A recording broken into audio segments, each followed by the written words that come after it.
and welcome back to my channel, and welcome back to another potluck wrap up where I put all the titles that I have read over the past month into this teapot and then I then pull them out at random, so I have no idea what I'm going to be wrapping up for you, except this month I can narrow it down a little bit because I only read 5 books in all of November and I'm so angry about it. Like, at time of recording, I am struggling to maintain some semblance of calm that I've only read 5 books since I last wrapped up. And that is because for November, I was challenged to read 1 book at a time. And apparently, I'm not very good at doing that. I have felt what the mortals feel, and in December, I will be going back to reading a multitude of books because it's how I thrive. It's how I live my life. I can't do it. I can't do it. Ran over 5 books. There are more than 5 books in this teapot. It's always so satisfying. So as you can see, I've still got loads in there. Loads in there. So there will still be plenty to be wrapped up. I had a genius idea. I got my laptop out and I've got a timer set up, so I will be able to do this to 20 minutes rather than constantly looking at the clock and trying to do maths. We can just focus solely on wrapping up books today. That's why we're here. So, okay, I'm pressing start. I know that the sound is going to be awful when it goes off, but that's fine. We live in constant anticipation. First book I'm going to wrap up for November is The Bullet That Missed. Now, I do feel like I should wrap up both of these. So I originally read The Man Who Died Twice last month. I then was able to put The Bullet That Missed onto my TBR without actually telling you about it because I read a TBR vet and ticked it off. So I will add this officially to my TBR in my next TBR vets video, but it was on my TBR. I loved it. I pre-ordered it because it had the foxes down the side and I was really excited about it, and I will wrap up both of these for you. The Man Who Died Twice is the second in the Thursday Murder Club. The Thursday Murder Club are a group of old people who solve crimes, mainly murders, but in this one this is all about a diamond heist, and I'm going to go into spoilers for both of these, so if you're not interested but you'd like to know that these books were great, I gave them both 4 stars. I really enjoyed them both. They were really funny, they were a great time, and they're a very gentle, cozy mystery read. So would recommend them on that basis alone. But to go into a little bit more depth, in this one of the main characters is called Elizabeth, and we found out in the first book that she not only worked for the civil service, but she was essentially working for MI5 as a spy. And in this one, her ex-husband kind of comes back from the dead, has stolen some diamonds from some mafia people and needs her help getting out of trouble. Now, unfortunately, he does die in the process, and she's able to kind of solve the crime and get a whole bunch of people on board. What I really liked about this one is it very much adds to the lore of the first one. We see them going through similar settings, we meet similar characters, we know what they're going to do based on their previous behaviour, and I really liked that it didn't detract from any of that. It didn't try to like retcon any of it, it just added more information to those characters. And the same for The Bullet That Missed. Again, we have some stuff that is coming up from people's pasts, but it is adding to the story and it's adding to the characters, and the cast of characters doubles in the second one and basically trebles in the third one, and I can absolutely see this group of old people where there are still the 4 key main characters.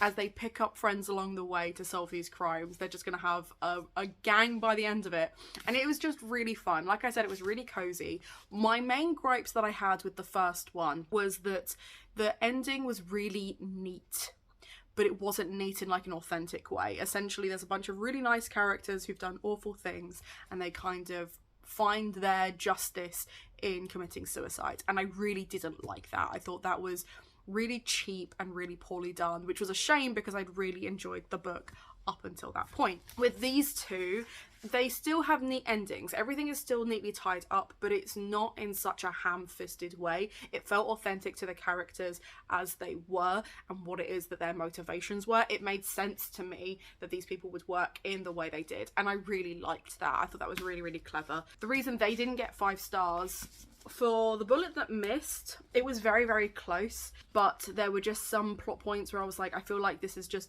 like wasting time, which is fine in a cozy mystery, like it can be like that sometimes. And then with The Man Who Died Twice, I can't remember what it was that made me give it 4 stars instead of 5, because I would happily recommend both of them. I feel like they're perfect for basically any age reader. If you enjoy like Midsummer Murders or Lewis or any kind of gentle murder mystery, not quite a procedural, but has procedural vibes. They're very much amateur detectives, but they're not amateurs in the least. They all have their own abilities, and I really liked that.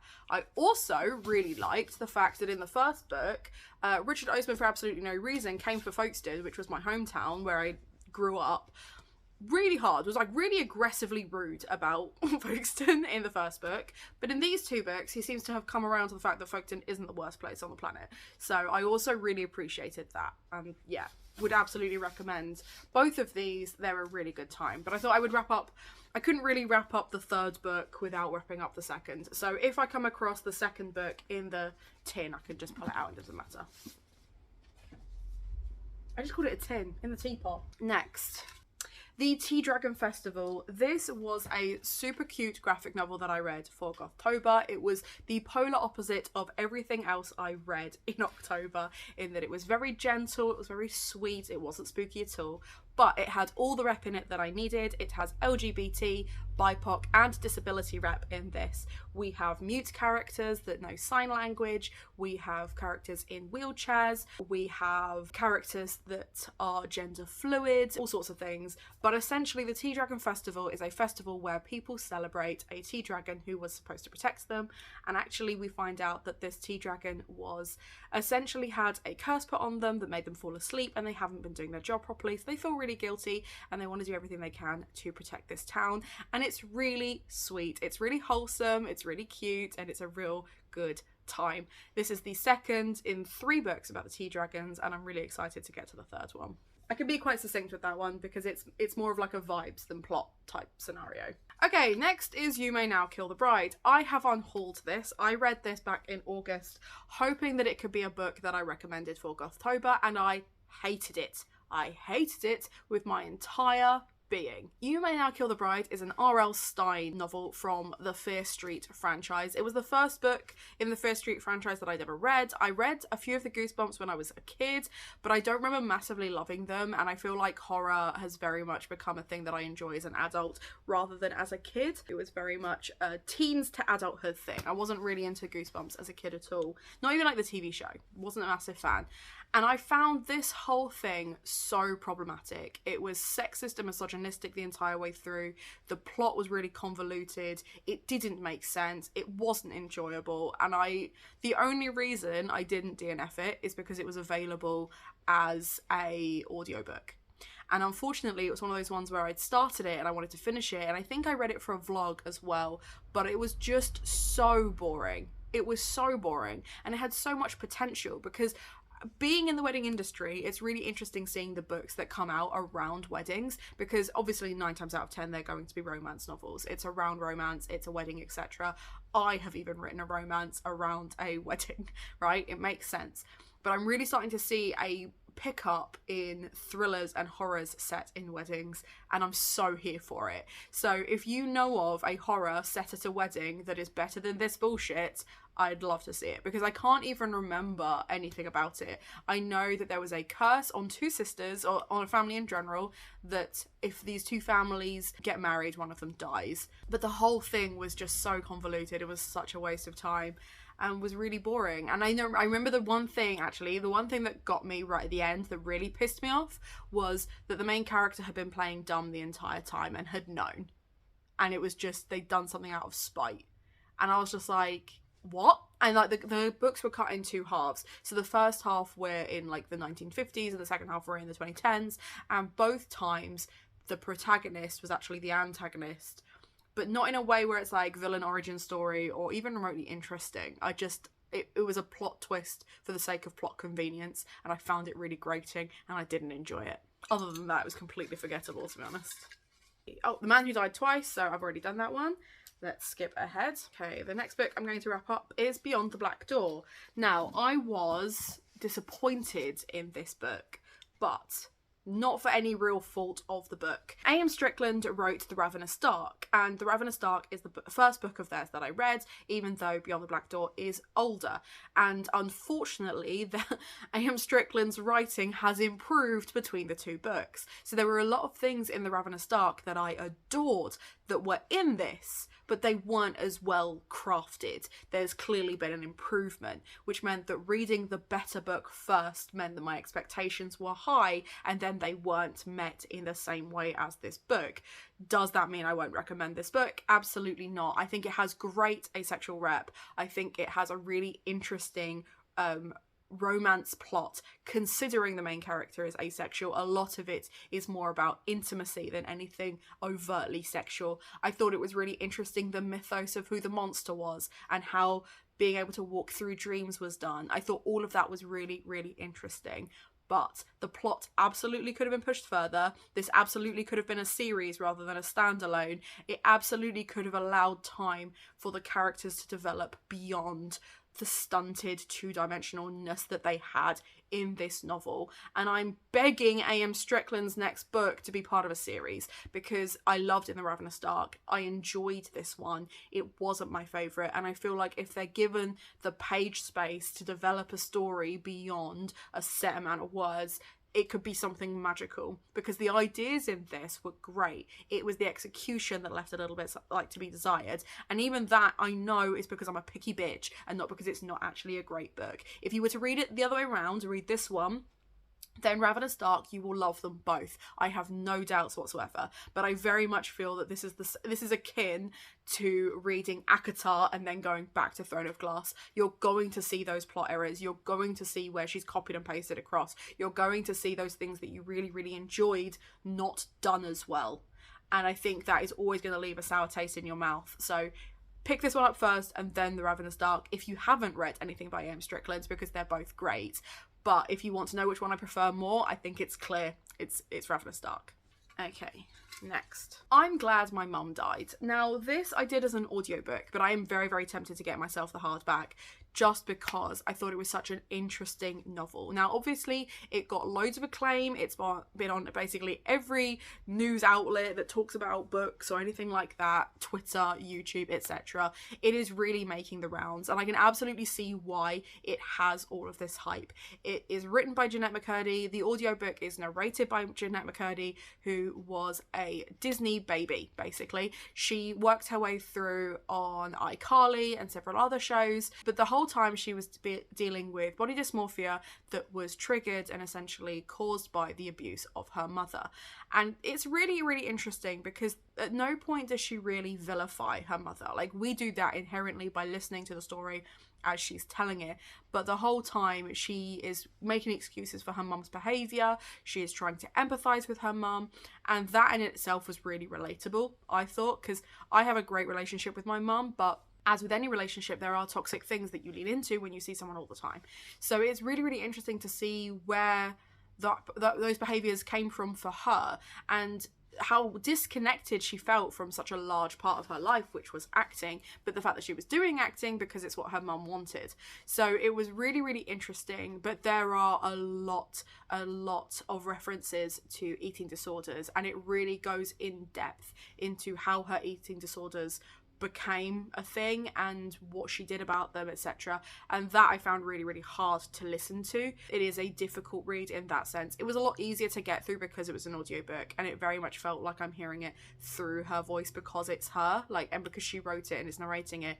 It adds a level of, like, it adds a bridge to the empathy. You don't really have to strain yourself to understand how she feels because you can hear it in her voice. So that was a really interesting experience reading wise, but a really, really dark read, and I would be hesitant to recommend it to young readers for that reason. But if you're looking for a non-fiction or memoir that looks at emotional abuse, manipulation, eating disorders, it's a great example of how easy it is to bend over backwards for manipulators when you love them and when they clearly love you as well. So like it's a really hard read, but a beautiful book, and I can absolutely see why it's getting so much hype. I think it deserves it. Next, The Ex-Hex. It's hard going from talking about a book that I think deserved hype to talking about a book that I don't think deserved hype. The X-Hex has been on every romance channel, every Insta page, it's everywhere. It's Gilmore Girls or The Good Witch with more shenanigans, but this whole book felt like a gimmick. And if you took all of the magic out of it and you just had it set in an office, the story wouldn't change, the writing wouldn't change, there would be nothing to add it that extra flavour, and I thought it was really boring. And it's a real shame because this is another one that I read alongside Go Hex Yourself as witchy romances, and I've done a whole vlog about it, and it was so mediocre. I thought the romance between the two main characters was very paint by numbers. I thought the banter left a lot to be desired. I didn't feel any of the chemistry between them except for when they were making out, and even then I was like, I just didn't feel it. I just didn't get engrossed in it. And I'm not anti-romance by any stretch, but I just found this one really disappointing. Really disappointing. And it just felt like the witch element of this was gimmicky, which was interesting because especially reading it against the X-Hex, like I didn't enjoy that book as much either. They both got 3 stars, but the magic in that at least felt like such an inherent part of their lives and so ingrained in the lore of who they were as people that it made sense. And at some point the author kind of must have agreed with that to a certain extent in their own book, because they made it so that their main character hadn't used magic her whole life. This was something that she was used to doing. She's used to living without, so when the magic goes hinky, she knows how to cope with that. But it just felt like a gimmick. It just felt really pants. I didn't enjoy it, which is a real shame because I was really looking forward to this one. I will not be picking up the next in the series, the Kiss Curse or whatever, because I don't care. I'm sorry, I just didn't care about this one. Tilly and the Lost Fairy Tales. Okay, I read this almost immediately after reading the first Book Wanderers series, the first in the Book Wanderers series, Tilly and the Book Wanderers, and I really enjoyed it. I like the fact that the stakes increased. I like the fact that we had a different mix of characters. I like seeing that kind of dystopic element where you have a system that works for a majority of people, but there is a minority, that are left out and that don't get to experience the wonder of books in the same way because these rules and regulations are in place, and that there are corrupt people manipulating them as well. I thought that was a really interesting twist. I thought they were very mature themes for a middle grade, but there was still the magic, there was still the wonder, and there was still really cute graphics in this as well. The illustrations were super sweet, and I think Pages & Co. might be up there in my top 5 favourite middle grade series. I think it's starting to edge in that direction. I think it's great. Okay, I may have time for about one more, especially if it's one that I enjoyed as much as Pages & Co, because then that's basically all I need to say about it. Like a Charm. Okay, so another middle grade. This is by Elle McNichols, who is an autistic author who writes about autistic and neurodivergent characters. Like a Charm was magical in like all possible ways. I really, really enjoyed Like a Spark. Is it Like a Spark or just a Spark? There's another one that she's got called something Spark, and I feel like I'm mixing Like a Charm and Like a Spark up in my head. But anyway, which very much looks at those who are neurodiverse being outcasts. And what I found really interesting with this one is that the main character in this, whose name escapes me, Ramia, she very much feels like an outcast of her family. They all kind of act in a very specific way. They're all very kind of demure and elegant, and she's not, because she is dyspraxic, so she's seen as clumsy and is seen as not being able to do certain things, but actually her brain working a different way means that she is more able to kind of enjoy magic and see magic. And she has been given a task of creating a journal about all the magical creatures that live in Edinburgh where she lives, and there are magical creatures that are kind of trying to take over and are trying to take over Edinburgh and try and take over the political sphere, and she's basically on a little mission to stop them. And I really like the fact that in this book the neurodivergence is championed not just as something that should be accepted as just something else, another facet of someone, but as a superpower. I thought that was really fun. I liked the magical realism elements of it. I liked all the folklore elements of this. I liked all the creatures and how they're described. And that is my 20 minutes. I really enjoyed all of that. And I think it's really interesting because I read earlier in the year the sci-fi Elle McNichols book, which again the title is escaping me, but I really enjoyed this because of the magical elements more than I enjoyed that one because of the sci-fi elements. I'm not a massive sci-fi reader, but I still really enjoy that book. But I thought actually with the magical realism, I feel like Elle McNichols has done this really great thing where she's told the same story 3 ways. So you have a straight contemporary version, you have a sci-fi version, and then you have a fantasy version. And I can't wait to see what genre she picks up next to explore neurodivergent stories, because she's an auto-buy author for me. I will continue to pick up her books. I just think they're great. I think they're great. So yeah, really pleased I was able to wrap this one up quickly at the end of this video. So there it is, my reading month. Again, I haven't even wrapped up as many as I usually do, but c'est la vie. Let me know in the comments down below, what book did you read in November that you loved the most? And if you want to be cheeky, let me know which one you enjoyed the least. Are you likely to pick up any of these books now that you've heard what I think of them? If you want to just leave a little fox in the comments to let me know you're here, that's great too. Don't forget to like and subscribe. Treat yourself to something from Waypoint because it supports me and my content, and it is officially, as of time of recording, our birthday. It's Waypoint has been here for 2 years, which is really exciting. But yeah, it supports me and my content, and most importantly, have a nice day.